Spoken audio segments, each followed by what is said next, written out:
तो आप सब लोगों ने देख तो लिया, बाय प्रोफेशन एक डॉक्टर जिसका काम चीर फाड़ करना, हाँ? यहाँ केचुआ खाल में क्या कर रहा है ना? ऐसे मन में विचार आता है ना, एक डॉक्टर जिसके परिवार में 12 डॉक्टर हैं। मेरी फैमिली में मैं बड़े प्राउड से इस बात को कहता हूँ, सिर्फ एमबीबीएस एक भी नहीं है। दूसरा, मैं बड़े प्राउड के साथ इस बात को कहता हूँ कि सिर्फ पोस्ट ग्रेजुएट एमडी या एमएस नहीं है, सारे के सारे सुपर स्पेशलिस्ट हैं।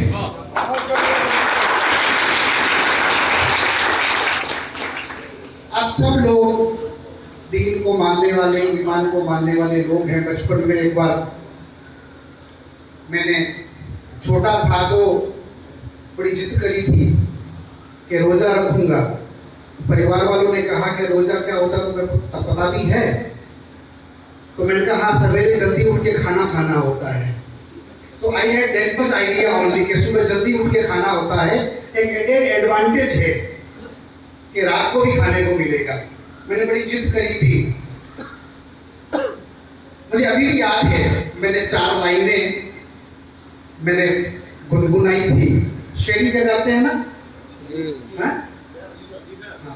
उस पाक महीने में मैं यही से शुरुआत करना चाहता हूं ताकि आप कनेक्ट बनाएं मुझसे कि हम असल में एज ए ह्यूमन हम चाहते क्या हैं। यस, हम आज जो जिंदगी जी रहे हैं, असल में हम आने वाले कल के लिए यादें बना रहे हैं।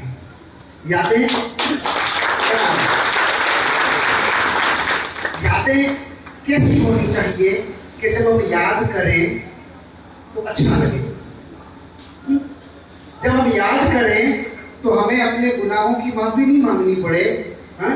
हम उस परवरदिगार का शुक्रिया अदा करें और ये कहेंगे मालिक तूने मुझसे ये नेक काम करवाया।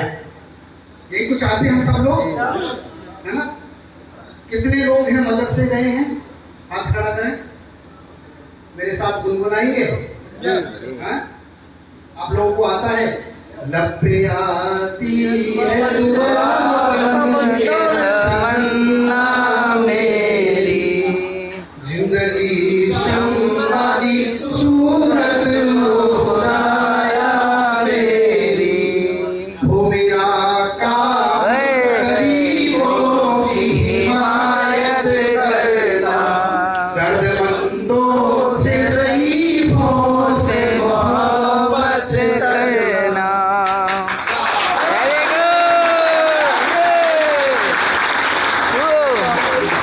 यही कर रहे हैं जी। मेरे ख्याल से इतना काफी है। हाँ? वो मेरा काम गरीबों की हिमायत करना, दर्दमंदों से ज़ईफ़ों से मोहब्बत करना। मेरी जिंदगी का ये उसूल रहा। बचपन से बच्चा सीखता है, परिवार के जो संस्कार है वो उस बच्चे में आते हैं। मैं देहरादून में जब बोला था इमोशनल हो गया था ये कहते कहते कि when I was in class 11, 11वीं क्लास में जब मैं था, टर्निंग पॉइंट उस टाइम नया नया 12th जो है वो बोर्ड आ रहा था। मेरी लाइफ का टर्निंग पॉइंट था। इंजीनियर बनना है कि डॉक्टर बनना है, पटवारी बनना है कि इंस्पेक्टर बनना है, फौज में जाना है, बड़ा टर्निंग पॉइंट था। तो मैंने फादर से पूछा था कि मुझे क्या करना चाहिए। तो मेरे फादर साहब ने कहा, अपने असिस्टेंट को बुलाया और उन्होंने कहा कि एक बार इनके साथ में जाओ और एक हॉस्पिटल का चक्कर लगा के आओ। आप लोग सुन रहे हैं मुझे? yes. मैंने जब वो हॉस्पिटल का चक्कर लगाया था तो मैंने देखा कि दर्द से कराहता हुआ एक आदमी, दर्द से कराहता हुआ एक आदमी, उसकी बीवी, उसका बेटा उस आदमी को लेके हॉस्पिटल में आता है, पूरी तरह से टूटा हुआ। ताबीज करवा लिया, हाफिज साहब से झाड़ा फूंका करवा लिया, तमाम दवाइयां कर ली। लास्ट में एक सुपर स्पेशलिस्ट के पास आता है और उसकी आंखों में देख करके ये कहता है कि मुझे भरोसा है कि तुमने इतनी तालीम तो हासिल कर रखी होगी कि तुम मेरे वालिद को ठीक कर दोगे। ये वो जो भरोसा उसकी आंखों में दिखाई देता है कि मेरे वालिद को आप ठीक कर दें, वो उस बहन की आंखों में, उस बीवी की आंखों में जब दिखाई देता है कि अगर ये चला गया तो दुनिया उजड़ जाएगी मेरी, कौन बचा सकता है? उस मालिक ने मुझे तुम्हारे पास भेजा है कि तुम इसका इलाज करके ठीक करके हमें वापस लौटा दो। मैं पूरे वर्ल्ड का चक्कर लगा के जब वापस मेरे फादर के चैम्बर में पहुंचा था तो आंखों में आंसू थे।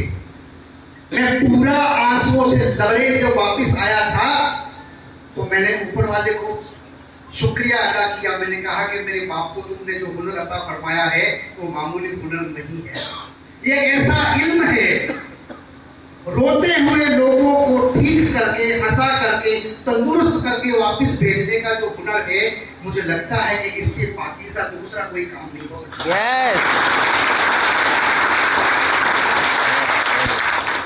I was very much proud and then and there I decided that I will become doctor. मैं डॉक्टर ही बनूंगा। मुझे लोगों का दर्द खत्म करना, मुझे लोगों के चेहरों पे मुस्कुराहट लेके आना है। उस छोटे से बच्चे के दिमाग में ही आया when I was in class 11, और इसलिए भी आया क्योंकि परिवार में सारे लोग डॉक्टर थे।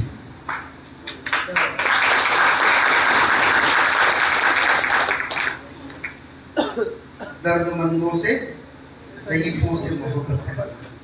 That was actually the connect between me and my profession. लेकिन साहब, आप डॉक्टर के पास कब जाते हैं? प्रवीण शर्मा साहब, है ना? मैं आज I am very much fortunate that मैं आपके सामने बोल रहा हूँ। आप इतनी बड़ी शख्सियत है ना? मैंने बड़ा नाम सुना साहब का, है ना, कि प्रवीण शर्मा साहब के प्रोग्राम में आज मुझे जाना है। मैं थोड़ा नर्वस भी था, मैं पता नहीं क्या कैसे बोलूँगा। आप जब हॉस्पिटल पहुंचते हैं, आप हॉस्पिटल तब जाते हैं जब आप बीमार हो जाते हैं। डॉक्टर सिंह जी, ठीक है? आप जब बीमार हो जाते हैं तब हॉस्पिटल जाते हैं। बीमार क्यों हो जाते हैं? क्योंकि खाना पीना ठीक नहीं होता है, इन्फेक्शन हो जाता है, तब डॉक्टर के पास जाते हैं और तब डॉक्टर आपको ठीक करता है, आपका इलाज करता है। मैं ठीक कह रहा हूं आपसे? आप लोग सुन रहे हैं मुझे? अब अगर मैं आपसे ये कहूं कि मेरे अल्लाह ने, मेरे मौला ने, मेरे मालिक ने, परवरदिगार ने मुझे आपके पास इसलिए भेजा है कि मैं आपको बीमार ही ना पड़ने दूं।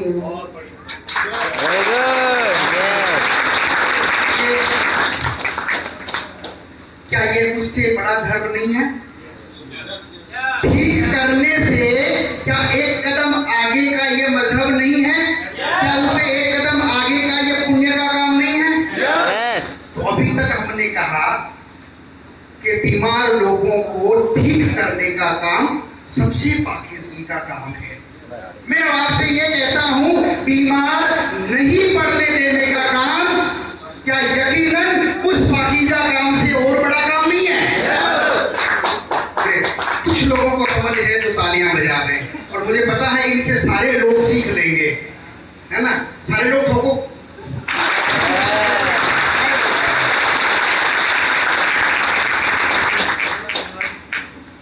मैंने कहा मैं अपने कमरों में कैद होके, साला साहब नाम आपका?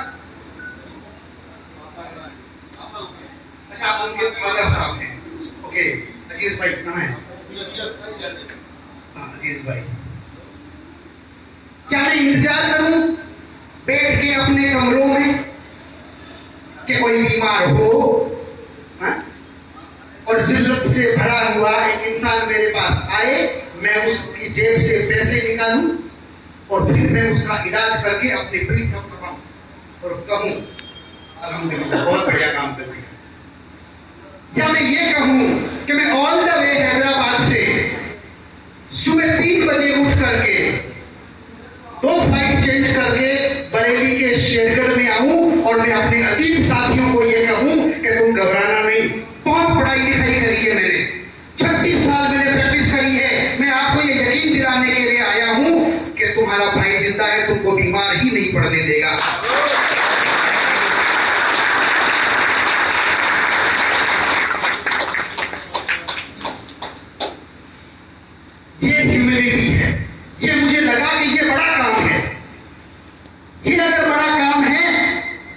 पीछे वाले को थोड़ा पीछे सरका देते हैं, इसको आगे करते हैं। मैं इससे पहले भी हेल्थ सेक्टर में काम करता रहा, खूब लेक्चर्स हुए। अभी हाल ही में रॉयल भूटान यूनिवर्सिटी में लेक्चर करके आया हूं 12 तारीख को। 1 लाख एकड़ जमीन भूटान ने पूरी तरह से ऑर्गेनिक कर दी। उन्होंने कहा कि हमारे यहाँ जो बच्चे पैदा हो रहे हैं उसका बड़ा कारण पेस्टिसाइड्स एंड फर्टिलाइजर्स है। मैं आऊंगा उस पे, लेकिन उस पे आने से पहले कि साहब स्पीड कॉन्ट्रैक्ट फार्मिंग क्यों? मैं इससे पहले हेल्थ सेक्टर में मैंने खूब काम किया, प्रोडक्ट बेस्ड कंपनियों में किसी में वाइस प्रेसिडेंट रहा, 2-3 कंपनीज में एज सीईओ भी रहा, नेशनल प्रोडक्ट ट्रेनर भी रहा। बोलना बुलाना मुझे अच्छा लगता है, लोगों के साथ बैठना, लोगों की तकलीफें सुनना, ये मेरा शगल रहा है। मुझे अच्छा लगता है लोगों के बीच बैठ करके उनको हौसला देना, उनकी लाइफ में कुछ चेंज लाना। मैं जब पर्सनैलिटी डेवलपमेंट के प्रोग्राम्स करता हूं तो मैं ये कहता हूं कि फ्लाइट में जब आप बैठते हैं तो 2 क्लास होते हैं, एक प्रीमियम क्लास होता है बिजनेस क्लास, और एक इकोनॉमी क्लास होता है। हम सब लोगों की दौड़ यही है कि हम उस इकोनॉमी से बिजनेस क्लास में शिफ्ट हो जाएं। हम सब लोगों की यही जिद है, हम सब लोगों की दौड़ यही है साहब कि आज हम जहां हैं वहां से खुद को थोड़ा और बेहतर कर लें। यस और नो?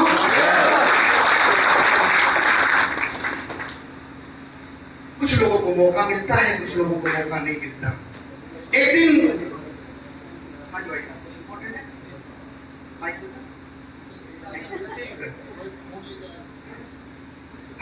फिर से आ जाते हैं। एक दिन मेरे पास फोन आया, हमारे एक मित्र हैं हिसार से, बड़े पुराने मित्र हैं, और फिर हरियाणवी में उन्होंने मुझसे कहा सुनेंगे। मैंने कहा हाँ जी सुन तो रहा हूँ अभी तक। तो बोले यार एक बहुत बढ़िया कंपनी है। मैंने कहा कंपनी का नाम मत देना। मैं कंपनी का, मुझे बीच में थोड़ा सा भी गड़बड़ लोगों के साथ उठना बैठना शुरू हो गया था। उससे कहते हैं वो करीब 2-2.5-3 महीने में मैंने जितना आजाद कमाना था कमा लिया। मैंने कहा अब नहीं, अब मुझे वापस उस दुनिया में नहीं जाना है। कुछ खराब लोग पल्ले पड़ गए थे, तो मैंने तौबा कर ली। मैंने कहा मैं नेटवर्क मार्केटिंग में वापस जाऊंगा ही नहीं, ये लोग ठीक नहीं होते। अरे बोले सुन तो ले, बढ़िया आदमी है, लेकिन आदमी को चिट बैठ जाती है ना। वो अजू मियां के पास, क्या नाम है तुम्हारा? जावेद।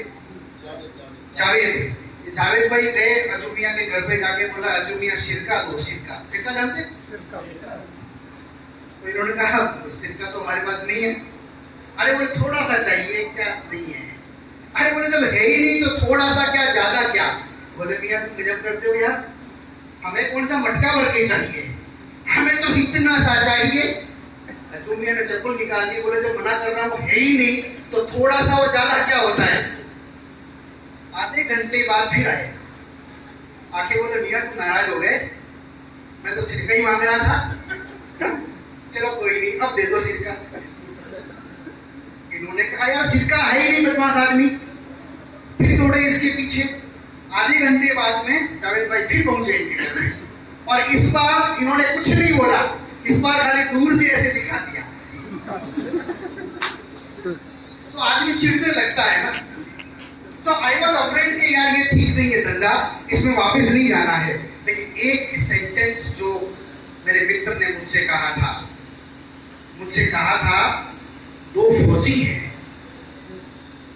आप लोग सुन रहे हैं मुझे? उन्होंने कहा कि 2 फौजी हैं और उन्होंने ये कारोबार शुरू किया है। और जो तीसरा सेंटेंस था वो ये था, जमीन से जुड़ा हुआ काम है और ऑर्गेनिक्स का कारोबार है। ये तीनों ही चीजें मेरे दिल के बहुत करीब है।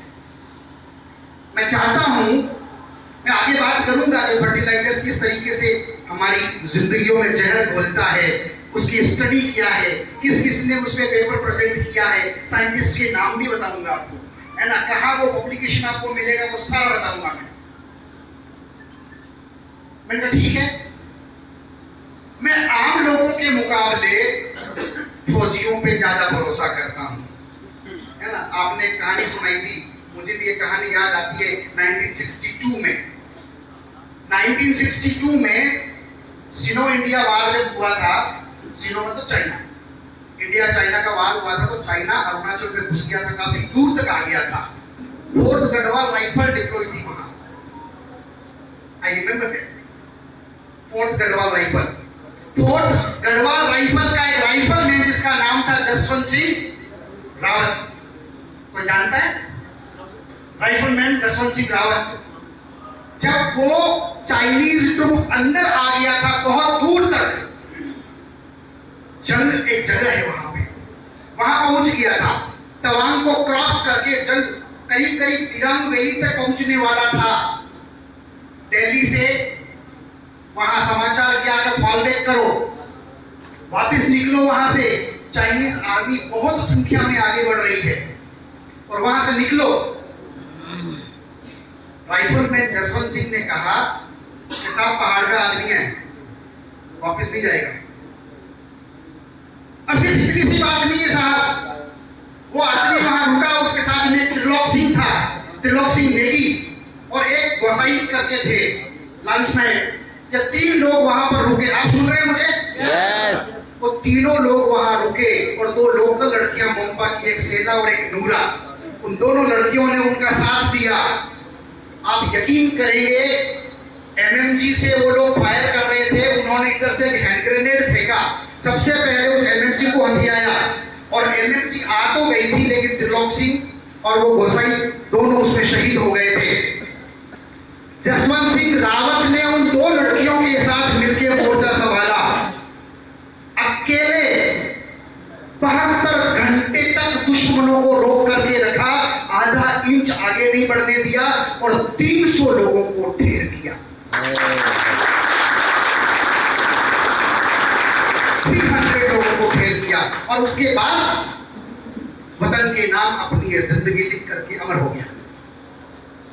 उस जगह पे जसवंतगढ़ बना हुआ है, और उस जगह का नाम हो गया है मिसेला पास। कभी जाए अरुणाचल, कभी जाए नॉर्थ ईस्ट में, तो वहां जाइएगा, रोंगटे खड़े होते हैं मैं जब भी उस वीर को याद करता हूं तो। लेकिन उसका एक डायलॉग है जो मैं यहां मेंशन करना चाहता हूं। जब ट्रेनिंग में उससे कहा गया था, वहां की जब लोकल ट्रेनिंग हो रही थी उस पोस्ट पे, तो उससे पूछा गया था जसवंत सिंह जी से कि पीछे हटने का आदेश होगा, पीछे हटोगे?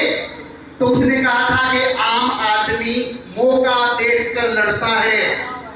मेरे साथ साथ बोलेंगे, आम आदमी मौका देखकर लड़ता है, मौका देखकर लड़ता है। खिलाड़ी जीतने तक लड़ता है, जीतने तक लड़ता है, लेकिन फौजी जिंदगी की अंतिम सांस तक लड़ता है।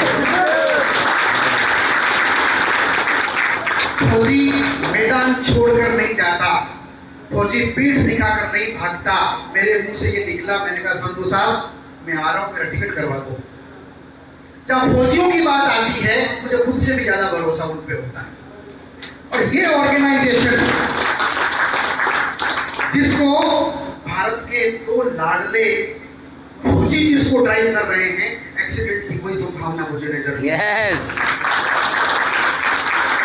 So it was the first reason I joined this. उसके बाद पेस्टिसाइड्स, बहुत लंबा टाइम नहीं लूंगा, कुछ लोग शायद मेरे ख्याल से निकलने की जल्दी में है, हमें भी 6 घंटे की और ड्राइव करनी है। नहीं सर, उसके बाद हमें पहुंचना है, तो हमें आपसे ज्यादा जल्दी है, पर थोड़ा सा टाइम। मैं आपको यह कहना चाहता हूं कि कंपनियों से जुड़े हुए तो और भी कई सारे लोग होंगे। बहुत सारी कंपनियां आती है, चली जाती है। आप जानते हैं कंपनियां कौन सी कौन सी भागती है? इतनी सी चीज अगर समझ में आती है तो जिंदगी में कभी धोखा नहीं खाएगी। बता दूं आपको जी, जो पैसा लिया जा रहा है, जिस पैसे को जिस जगह लगना चाहिए, वो पैसा उस जगह अगर नहीं लगेगा तो कंपनी डेफिनेटली डूब जाएगी। और हश्र क्या होगा हम सभी लोग जानते हैं। अजीज भाई को ढूंढेंगे, अजीज भाई महाराष्ट्र चले जाएंगे, महाराष्ट्र में भी पुलिस पकड़ेगी, तेलंगाना आएंगे, तेलंगाना में भी पकड़ा दूंगा। जो भी इस तरीके का काम करेगा उसका हश्र वही होगा। लेकिन अगर पैसा जिस काम के लिए लिया गया है वो पैसा एग्जैक्टली उसी काम में अगर इन्वेस्ट हो जाता है और वो पैसे को अगर कमाता है तो 500% गारंटी दी जा सकती है वो कंपनी सैकड़ों वर्षों तक कहीं नहीं जाएगी।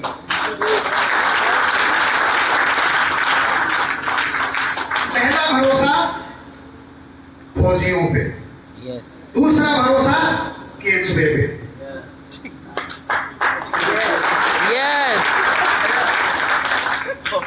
केंचुए पे इतना भरोसा क्यों? आप गूगल खोल के देखें, एसिनाफिटिका ये जो Yes. ब्रीड है एक साल में 7000 अंडे देता है एक केंचुआ। आप लोग सुन रहे हैं मुझे? यस एक साल में 7000 एग्स ले करता है और एक अंडे में से 4 से 5 केंचुए निकलते हैं। अरे अतर सिंह जी गिनती करिए, 7000 मल्टीप्लाई बाई 3 कर लीजिए, 21,000। 1 रुपया एक केंचुआ, एक साल बाद कितना हो गया? 21,000 एक साल में। मैं थोड़ी कह रहा हूं, गूगल कह रहा है, आप गूगल करके देख लें। अब तो प्रैक्टिकल देख लो, इतने सारे साइट्स पे लगा हुआ है जहां जाके 2 महीने में केंचुआ तकरीबन 3 गुना हो जाता है।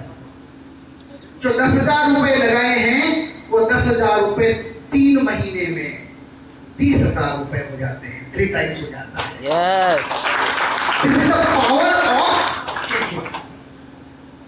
इसके अलावा मैनेजमेंट के बारे में मैं बहुत ज्यादा लंबा नहीं खींचना चाहता, कहने के लिए बहुत कुछ है मेरे पास। इतना सब कुछ है कि ये पेस्टिसाइड जो है, अच्छा मुझे बताइए साहब के किसान खेत में पेस्टिसाइड्स या केमिकल फर्टिलाइजर क्यों डालता है? इसलिए कि आपको, हमको, हमारे बच्चों को वो मारना चाहता है? कोई सहमत है इस बात से? नहीं। किसान हमें मारना नहीं चाहता तो वो पेस्टिसाइड्स क्यों डालता है? वो उसमें केमिकल्स क्यों डालता है? वो केमिकल्स इसलिए डालता है ताकि फसल सुरक्षित रहे, कीड़े उसको नहीं खाएं, पैदावार बढ़े तो उसका घर ठीक ठाक चल सके।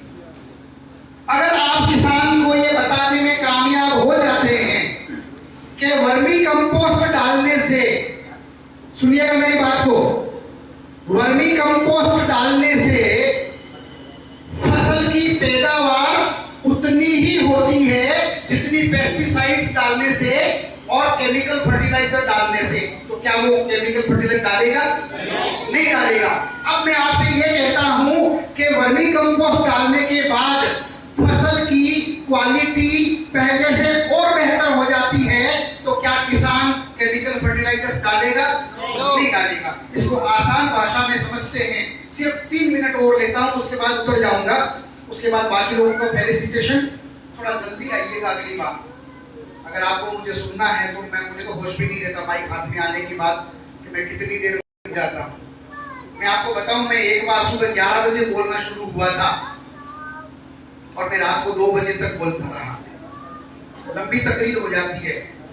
हाँ, कभी कभी मैं ब्रेक छोड़ देता हूँ, है ना, कभी आयतें पढ़ना शुरू हो जाता हूँ, कभी कभी अलग तरह का हो जाता है।